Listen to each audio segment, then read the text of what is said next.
Hello, welcome to the Art of Printmaking. My name's Janet Archer.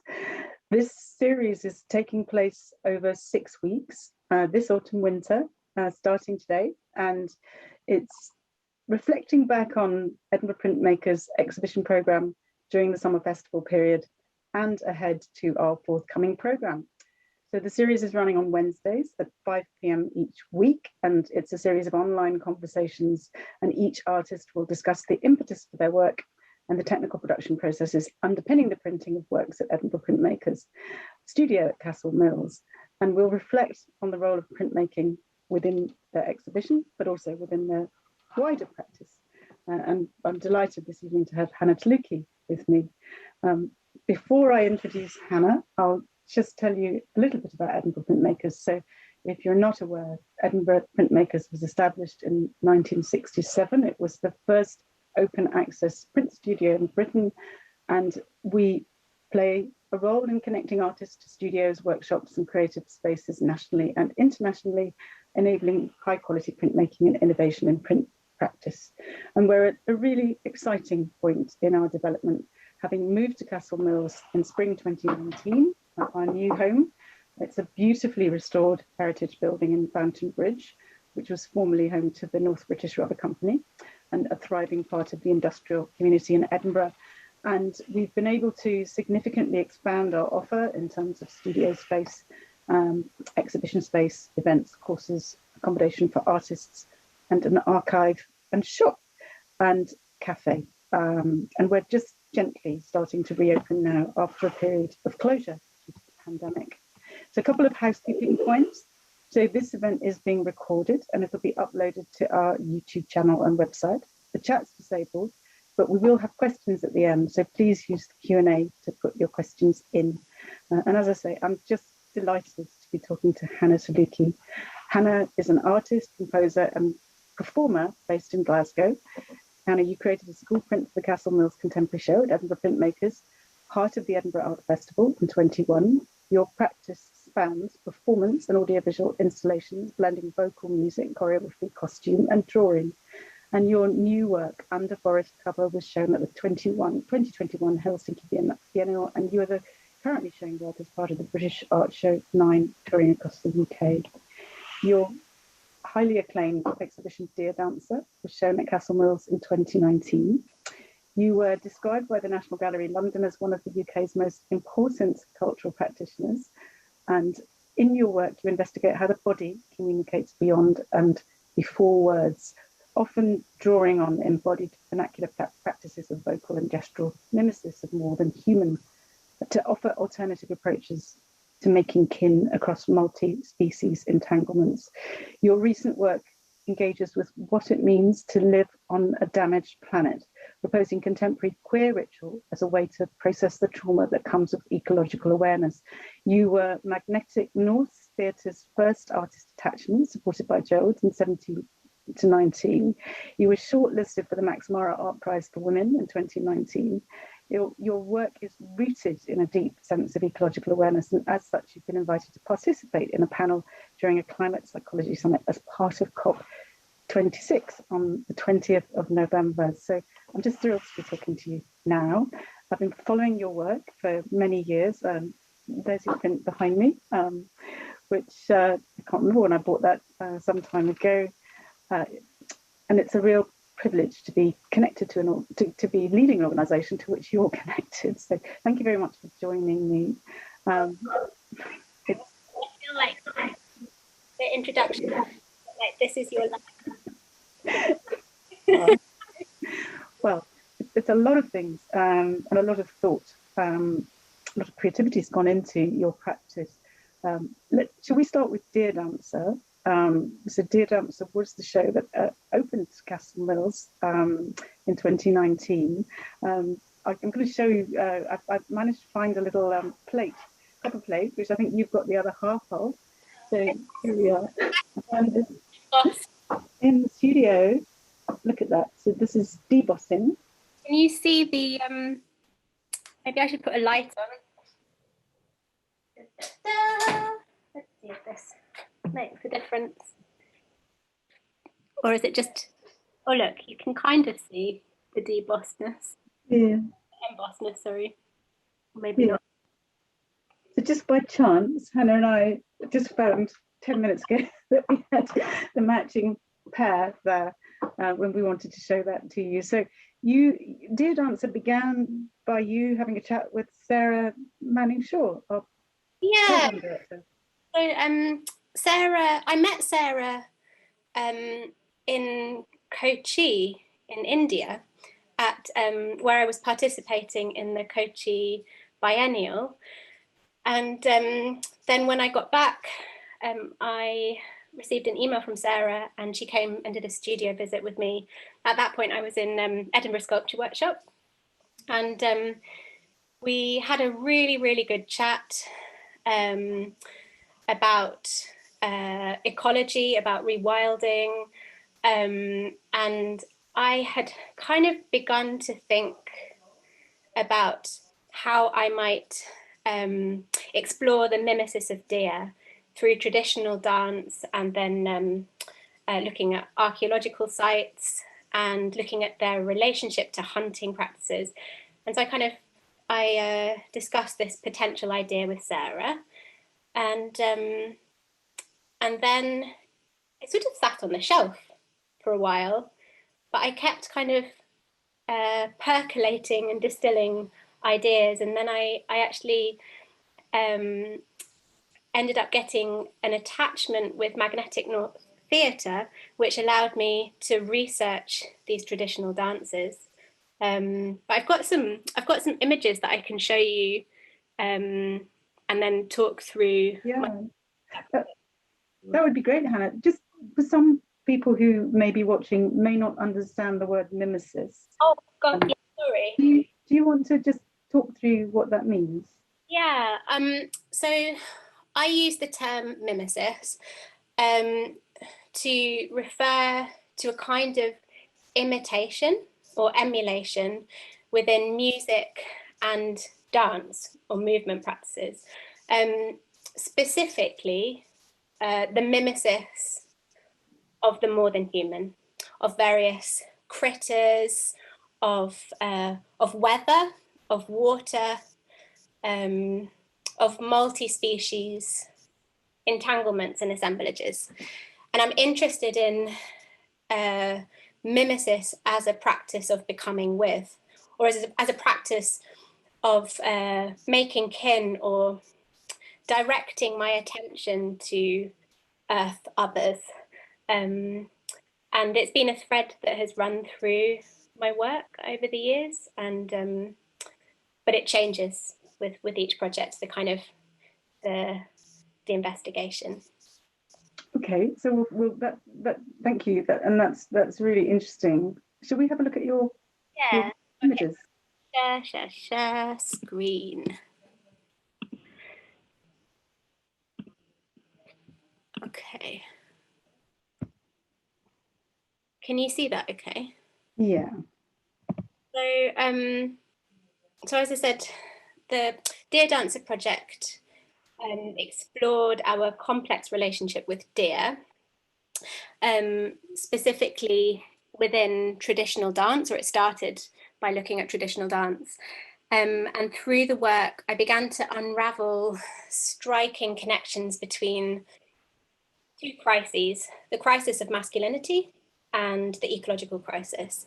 But really, before all of those ideas began to emerge, I was going trekking. So I was in Arizona in the Sonora Desert, not work related. I was spending quite a lot of time out there, and I was becoming really, really fascinated with the tracks that are debossed, printed into the desert earth. And because it doesn't rain so much there, the tracks remain debossed in the earth for weeks and weeks, and kind of stories begin to build up. And I used to go out in the morning, and a new trail had formed, intersecting with another, and then sometimes there'd be these clusters of sort of split hearts. These are white-tailed deer, and it looked as though the deer had been dancing. And then this is from later on in my process on the right. That's up in Dundragon at Trees for Life, and that was in January, in the snow. And again, it looks like the hoof prints have been debossed into the snow. And I was reading, when I was in Arizona, I was reading about various traditional dances that imitate deer. And this was the starting point for my research. So on the left here is the Yaqui deer dance, from the Yaqui tribe, who are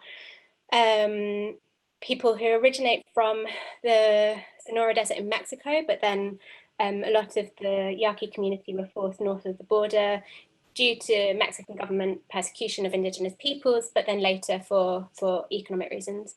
And then this one is an archive image in the middle of the Abbot's Bromley horn dance, which is a dance in England.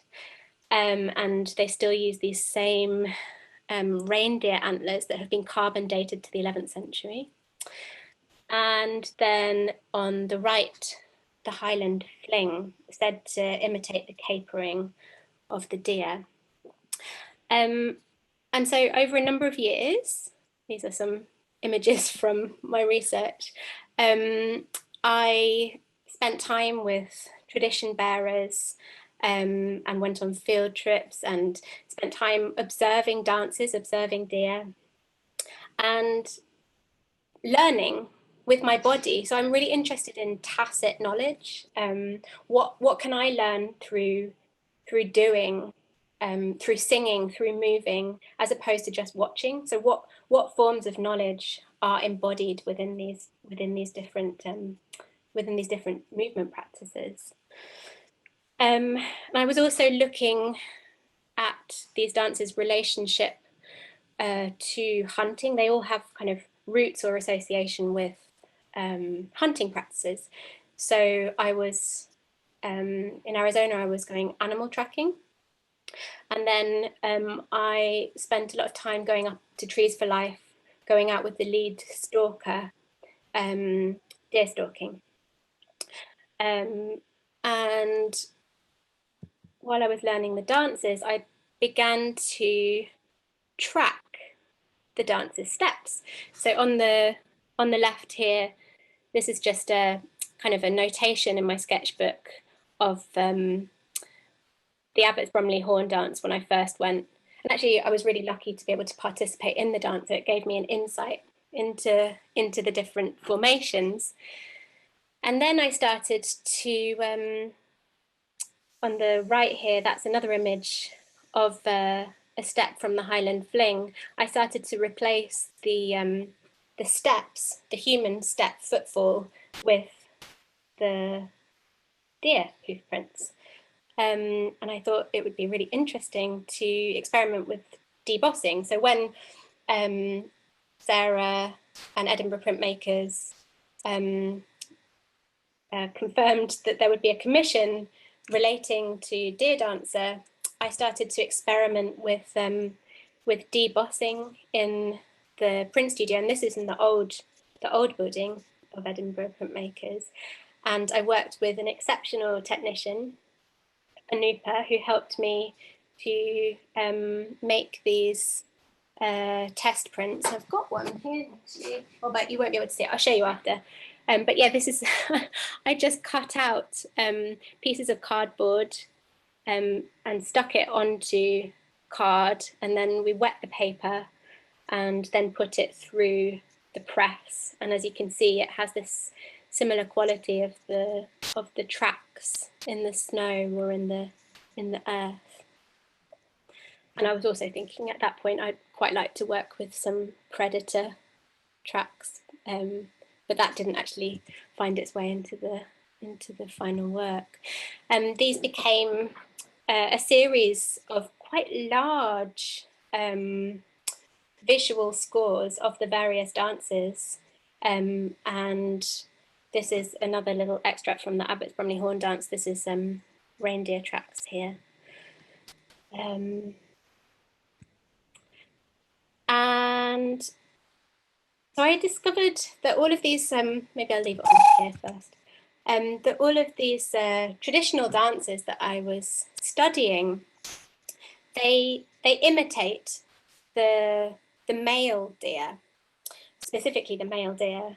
So the male deer behavior and gesture, from the kind of frolicking of the fawn and kind of capering of the deer, to the alertness of the adult male deer, and then the kind of the rutting behavior, the bravado and the display of the rutting stag. And another feature of all of these dances, and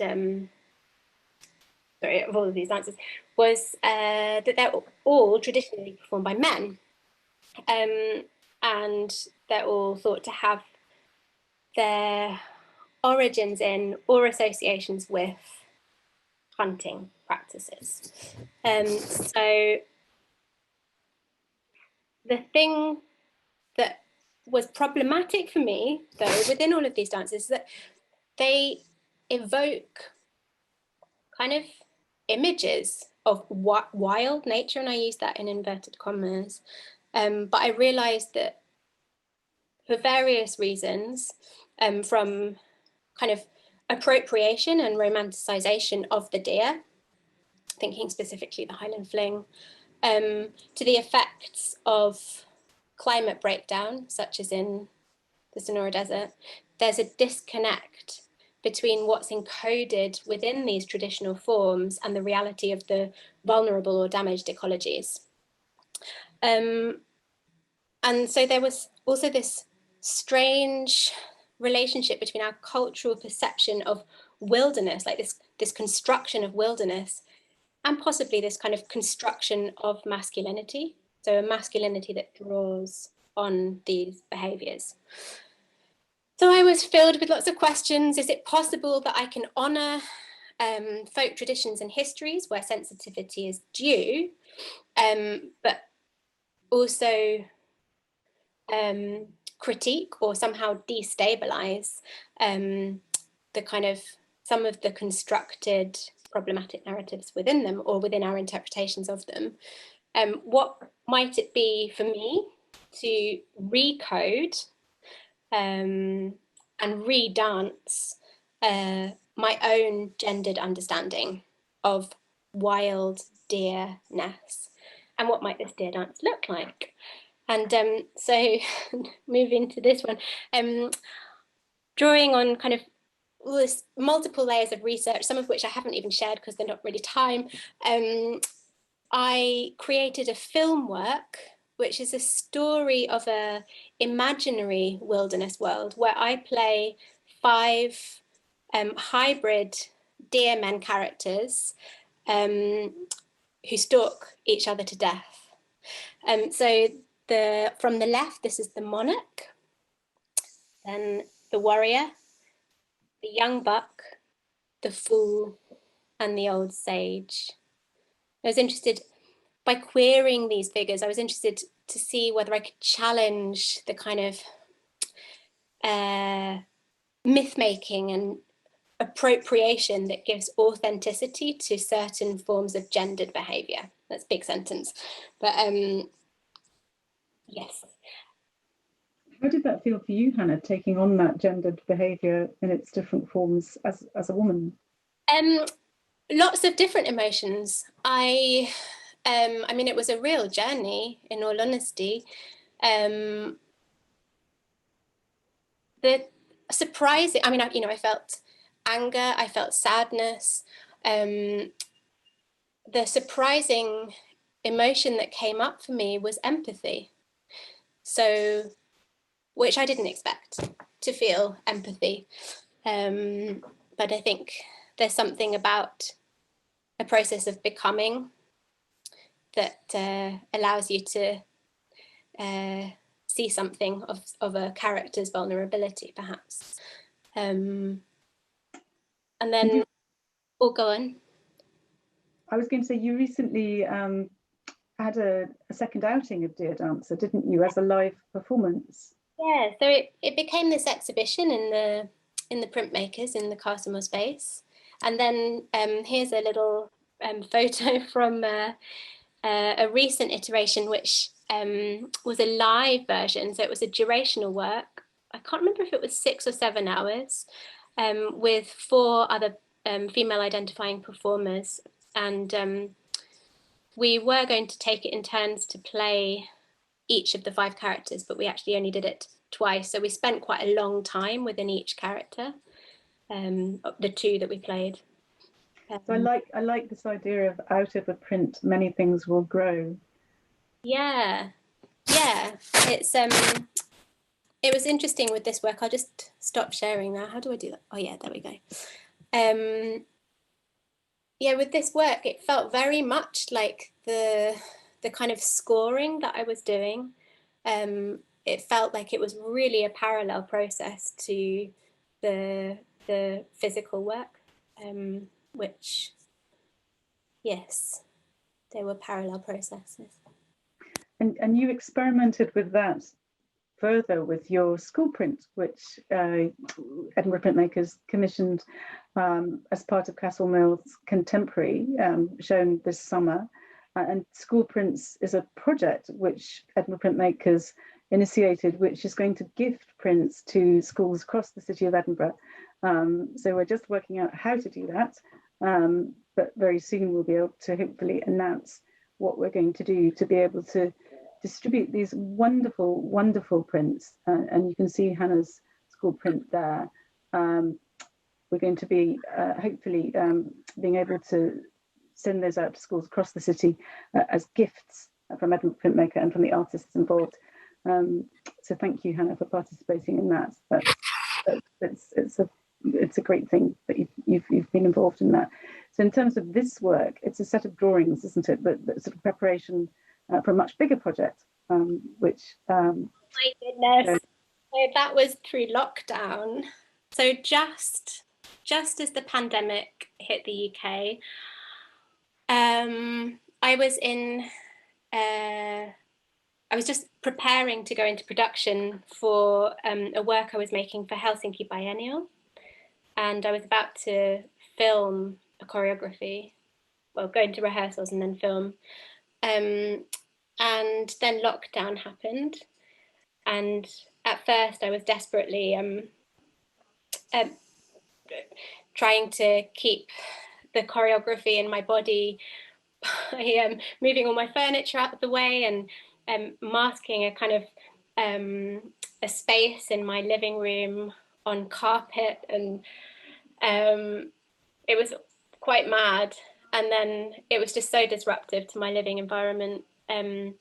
I thought, oh well, maybe I'll make some drawings of each of these poses, because the choreography is quite static. It's a series of poses, held poses, and so I began to make drawings of each of these, which I've got here.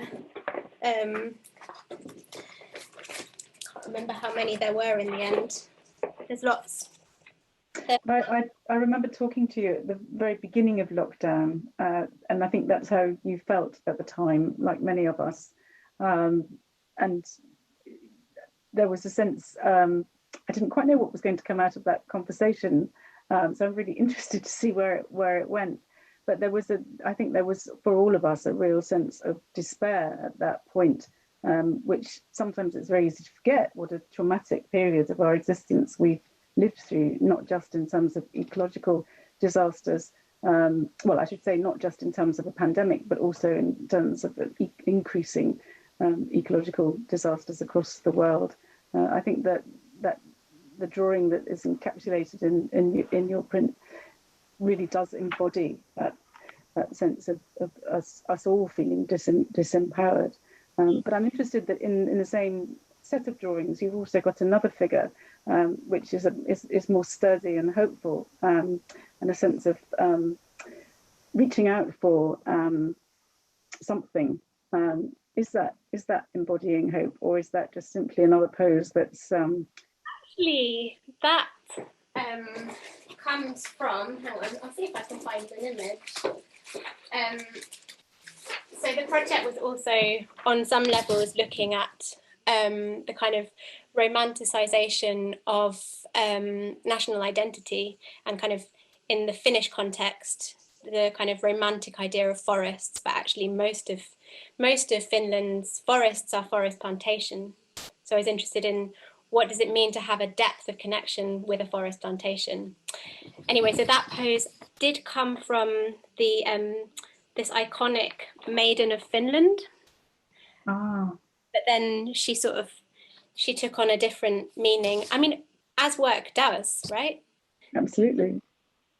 The actual project was exploring a Finnish concept of Finnish folkloric concept, metsänpeitto, which means forest cover, and it was used to describe when somebody, or a cow, because cows were sent to forest pasture, went missing in the forest, and the forest kind of cast a spell on the person caught in forest cover, and they became indistinguishable from a tree or a tree stump or a rock. Time began to go backwards, rivers ran backwards, they started to hear strange sounds. But I was beginning to read these folkloric ideas as trauma. So the sense of warping time and dissociation. And then I was thinking about how I might be able to work with this as a way to explore the trauma or the grief that comes with ecological awareness. So the horror of climate change and the grief of species extinction. But weirdly, when the lockdown happened and the pandemic happened, it took on new meaning there as well. For me, I was making these drawings, but feeling like, you know, we were lost in the woods of a pandemic, which you could say is a direct result of encroaching on more than human habitats, and the impact of our lives on Earth. I lost my thread. Oh, I mean, I think what I was thinking when you were speaking just then is there's something extraordinary about the way that in all of your works, and we'll talk about other pieces as well, you somehow managed to generate in the audience a sense of being embodied in a space and connecting back into self and one's relationship with the environment, and you somehow create space and give permission for people to really focus on stripping everything away that's extraneous and unnecessary. And you know, maybe partly it's because of that combination of oral and physical and visual. But I think even in just in looking at your visual works, you somehow intellectually enable the audience to really focus and for a moment really absorb themselves in thinking about these things that matter so much. In a very for me anyway, in a very, very magical way. And I know for your Under Forest cover, that I've just got a review here. Hanna Tuulikki succeeds in building an entire magical world in a small exhibition space using a few simple gestures. Under Forest cover takes place in a birch tree grove with an auditorium that accommodates a small audience. This intimate work is an impressive combination of dance, folk song, and cow calling songs. And I suppose it's that link between really big themes that you're tackling and intimacy and space, that is such a, for me, a precious thing to engage with, and for me kind of justifies why the arts are so important in so many different ways. Yeah, I feel like art and performance and kind of time-based work, or work that has a connection with time-based forms, there's the potential to create a ritual environment. And I think that it's that I'm quite interested in, how an audience can come into a space and have a transformative experience within that space. Yeah. In your school print, there's a something that you explained to me yesterday when we were chatting, uh, in relation to the written words in your print being written backwards, and that also relates to Metzenbecken alla. Yeah. Well, I've got some pictures here. If I could show you, should I show you those pictures? Because there's a few. So there's, well, I'll show you. There we go. Da, da, da, da. Share screen. There we go.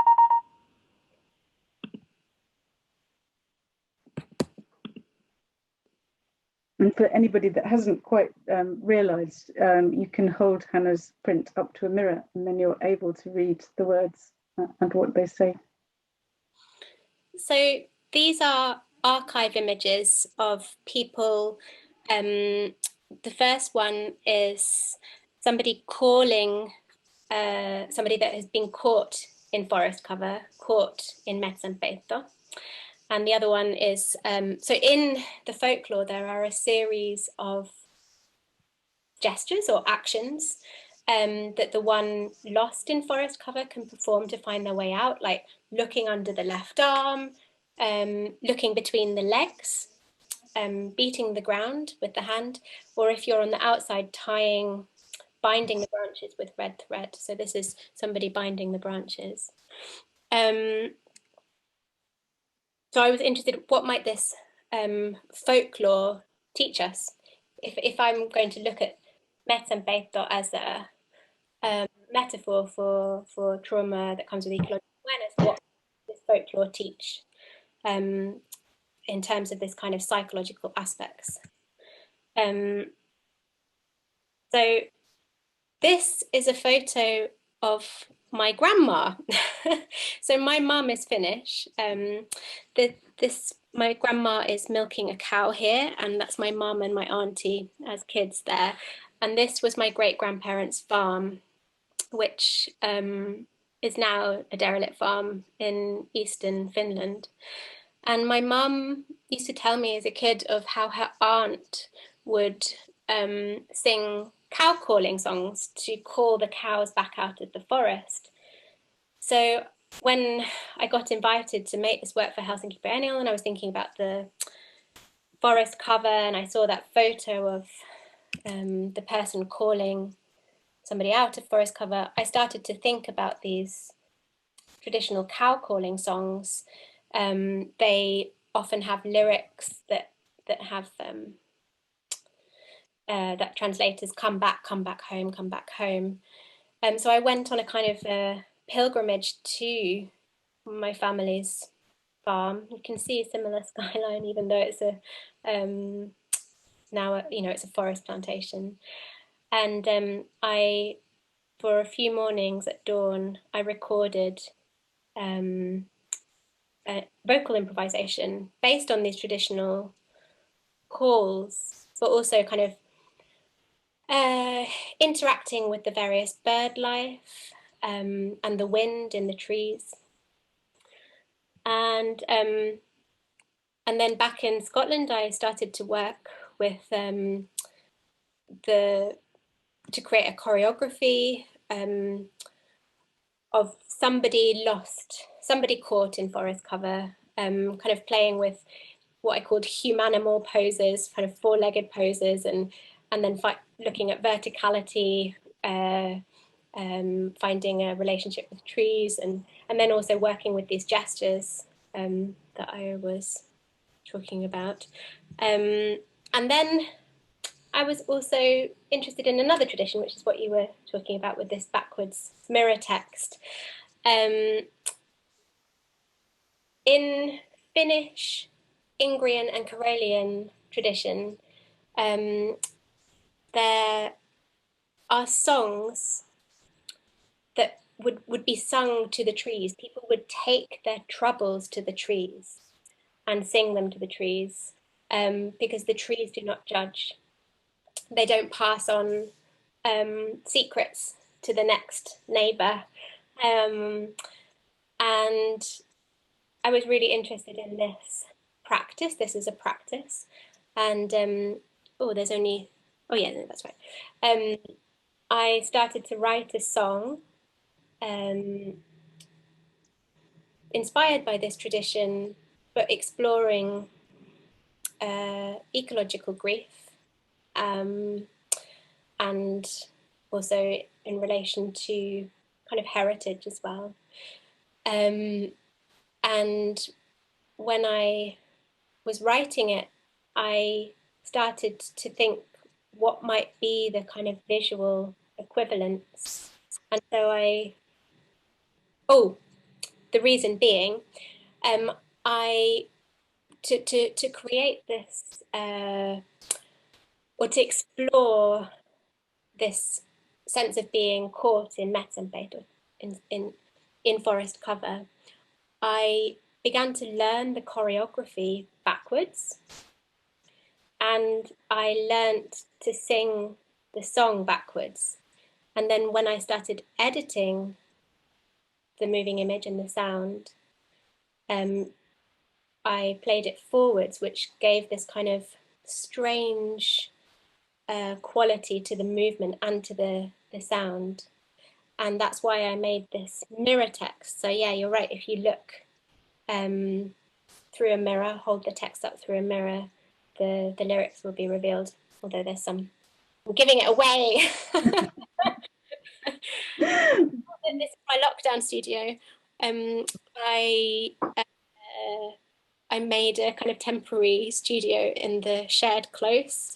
My neighbour upstairs was away, so I could do that, and that's drawing. How did you, I know there was a period like everyone where you wondered what you were going to do and how you were going to do it, and how, what inspired you to go down this route? What was it that drew you in and gave you the courage to build what eventually became a really ambitious and extraordinary project? In terms of this period of time, well, for me at this point, I was just, I mean, we had this conversation kind of right at the beginning, didn't we? And I was just absolutely devastated. I could hardly pick myself off the floor, and feeling so anxious. And drawing, since I was a kid, has always been a really safe space for me. A way of, a little bit like, well, maybe singing isn't so safe. Singing is a bit more risky. Drawing is safe, and it's a space that I can kind of be reflective and meditate in a way. And I found following the line on the page really comforting, and it allowed me to immerse myself in the line. And also, I don't know, there was something, I was thinking so much about how to navigate at that point, and this was really my way of navigating, I think. And then, yeah, I mean, when lockdown eased, these are some more of the drawings. I mean, I just drew and drew and drew and drew and drew. Some of these poses, though, didn't find their way into the final work, but then when all of the venues started opening up again, the CCA kindly lent me their theatre space, and I started filming in there. That would have been quite a few months later. I mean, everyone's gone through this, haven't they? And do you make conscious decisions? In you're unique in many ways in relation to your being able to interpret your work through different forms. How do you decide when you move from drawing to performance practice or oral practice? Does it just happen?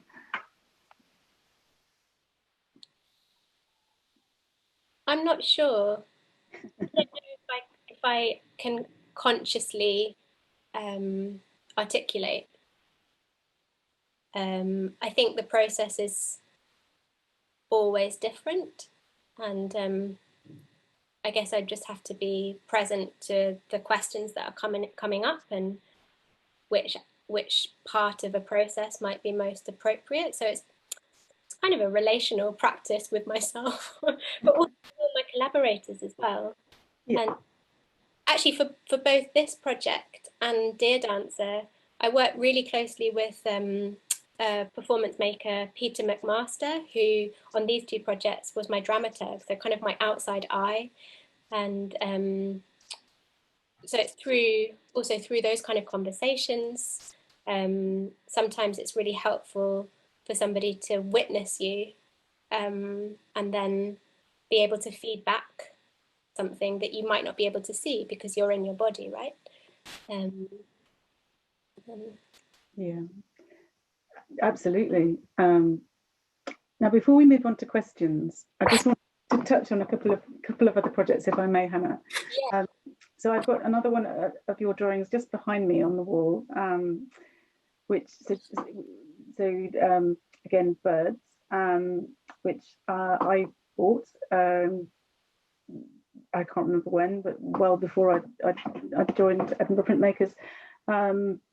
Tell me about that piece and its relationship to another beautiful performative project, which took place in the west of Scotland in 2014. Yeah, what a dream space to remember that project. So that's a drawing. You have the Manx Shearwaters, and that drawing is from Away with the Birds, which was quite a large body of work exploring the mimesis, so the imitation or emulation of birds in Scottish Gaelic song.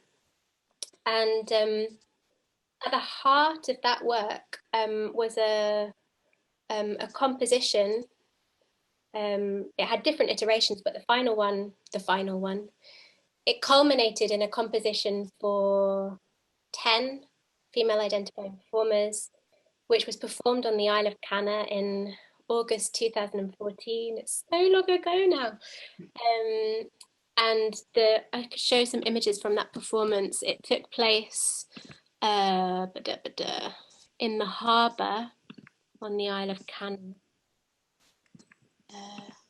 And it was just magical. I was very lucky to be able to go. I remember the trip to Malay, the ferry journey, and just such a wonderful experience to be able to see this work and hear this work and its connection with nature and birdsong.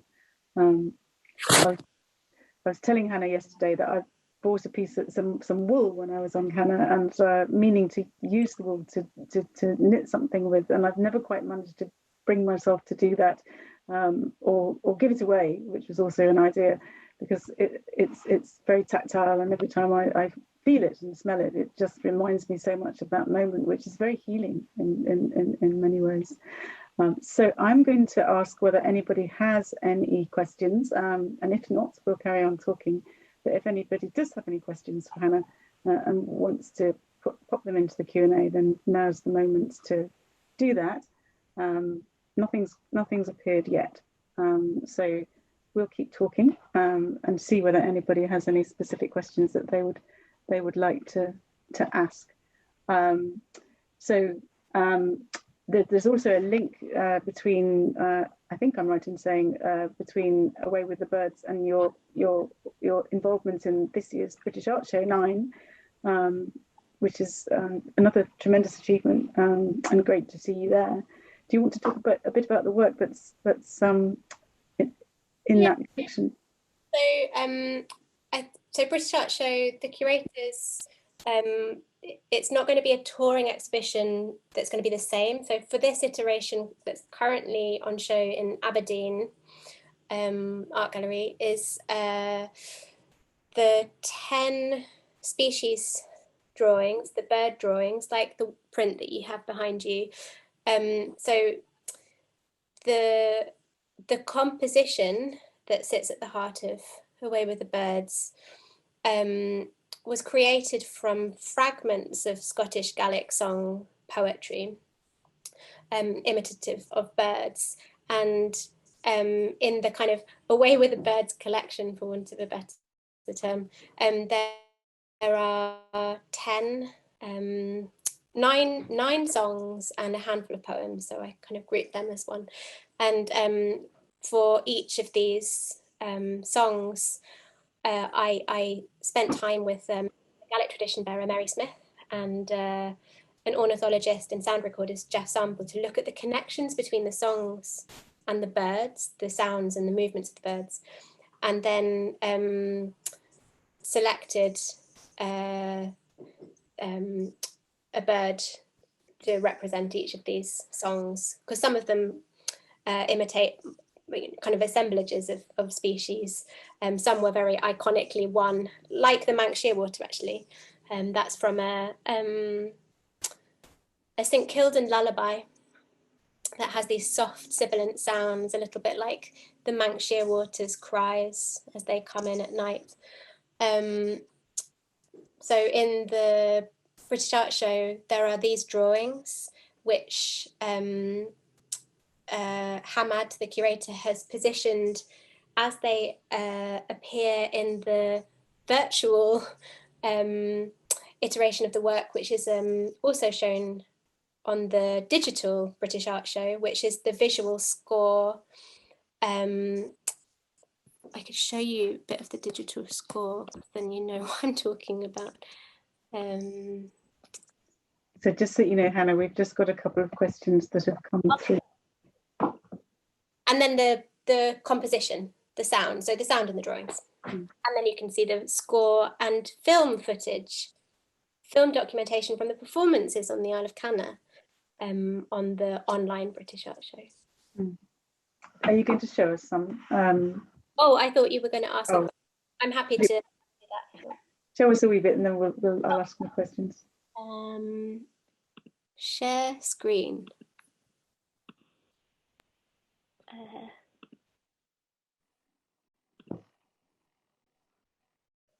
So in this, the composition is in 4 movements, and this score kind of translates the music into gesture and mark making, but using the little fragments, adopting the little fragments of the Gaelic songs. And it became a kind of dramaturgical tool for the performance, but also maybe for audience, it sort of unlocks some of the meaning within the work. It's big. Yeah, that's beautiful. So I'm going to ask you a question. So first question comes from Alison Grant. Did your collaboration with Edinburgh Printmakers inspire you to continue to use creative printmaking in your practice? Yeah, absolutely. Also, working with incredible technicians at the studio has also built my confidence in printmaking as well. And I think sometimes, you know, when you enter into these spaces, it can be quite overwhelming. There's so many different techniques, and I think with really good guidance, well, I just feel like I've learned so much, and that's been quite empowering for me. So you're welcome back anytime. Next question relates to if you were going to work in another with printmaking again, and would you work with a printmaking form that you haven't worked with before? Are you interested in experimenting with other forms? Yeah, I've got an inkling that I'd quite like to work with UV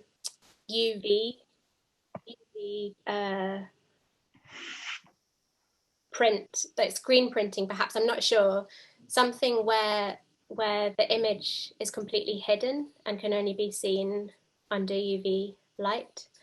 Yeah. That's an ambition of mine. Maybe next year, we shall see.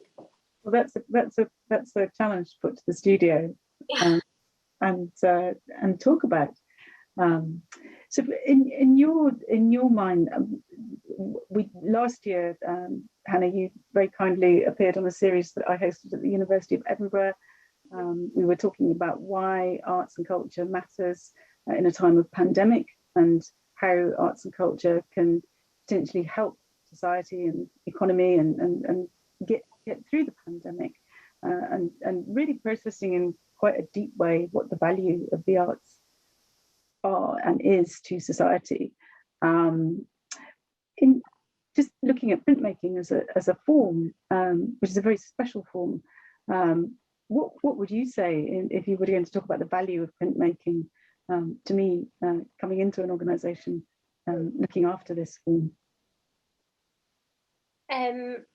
Oh, so many things. I mean, it's a incredible medium. I mean, there's so many different ways to make print, and like with all arts, it contributes to the world of ideas. It can create change. You look at how print has been used in protest and in kind of DIY culture, and then the way that print is egalitarian. It's because prints are often made in editions. It means that the artwork is affordable, which I'm truly a believer in, because so much art is just extortionate, and it kind of is just part of this capitalist buying and selling work. But it's a way for to have art in our homes, and I think that's very special. And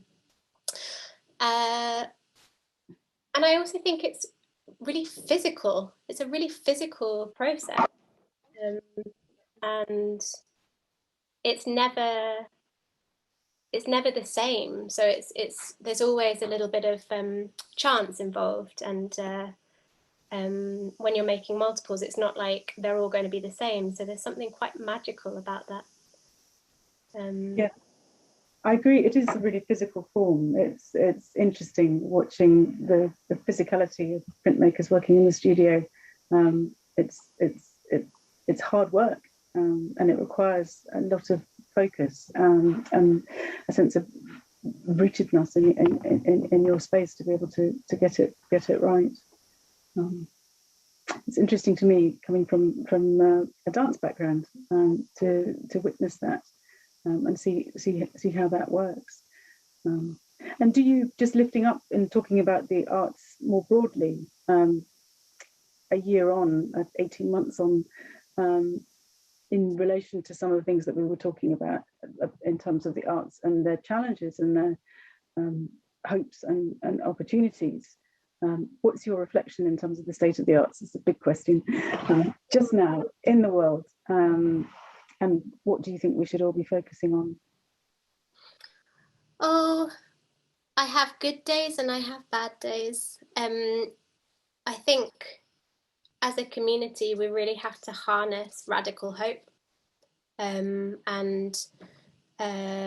communicate across the kind of diverse art forms, I think, and support one another. I mean, it still feels very precarious. But there's also lots of seeds of exciting things happening. And I don't know, I'm just like, I know there has been this tendency for everything to become online, but maybe thinking about, you know, the role of print and printmaking. I mean, maybe there's something interesting about what would it be for performers to be invited into that space to make print from a performer's point of view, or maybe there's time now that while things are difficult in certain art forms, to kind of allow for sort of cross-fertilization of making, but also then the ideas, how that those might cross-fertilize and contribute to wider culture. I don't know, I could kind of talk about that for a long time, but and do you think in this world of online, where not everybody necessarily wants even to engage with events and activities online, is there enough opportunity for artists to share stories, to debate, to discuss what they can do to influence how things are going forwards. You mean in terms of like the structures of how we move forwards, or? I suppose the question, I'll rephrase the question. So have we, in this world of being online and not being able to gather, distanced ourselves from each other in a way where it isn't possible to communicate and support one another, and sow seeds of radical hope? Or are we able to function entirely well in the current context? Is there more we can do to enable opportunities for people to have these debates? Yeah, it's interesting, isn't it?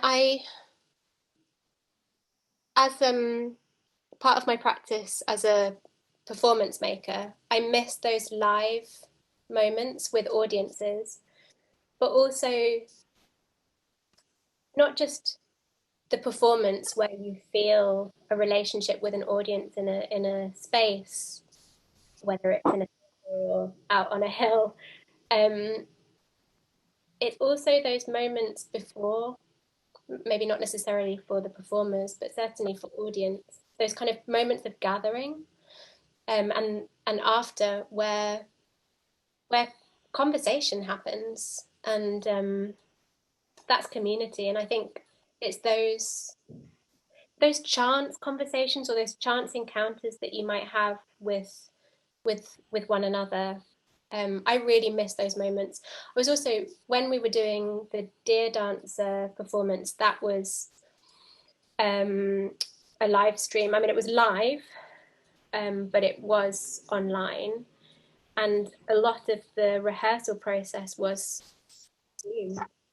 crazy. It was crazy. It was amazing that we could make it, but I really missed the downtime with other performers where,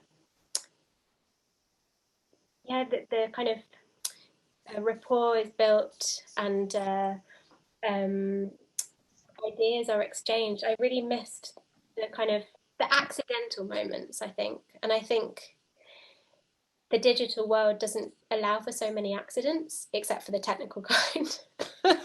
Yeah, and I'm hoping very much, I think we all are, that we're soon going to get back to be able to having those live gatherings. We're watching England with interest to see what happens with the COVID rates, where everything seems to be much freer.